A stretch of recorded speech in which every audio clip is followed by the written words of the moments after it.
Hello and welcome to Do It Yourself channel. Today I will show you where to find the option how to set camera shortcut as a double press of power button in Realme 14x phone. So our power button is on the side here. First we need to go to settings, then we need to open accessibility and convenience, then we need to scroll all the way down to the dynamic button. We need to enable dynamic button first, and here we have our options. We have double tap and double press is here. There's a difference. So we can enable double tap or double press, whatever we want, on or off right here, and we can open the option here and choose to which function we need a shortcut.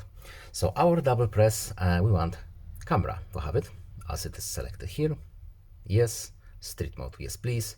Of course we can customize it a bit by tapping this option, but we want camera, and camera we have.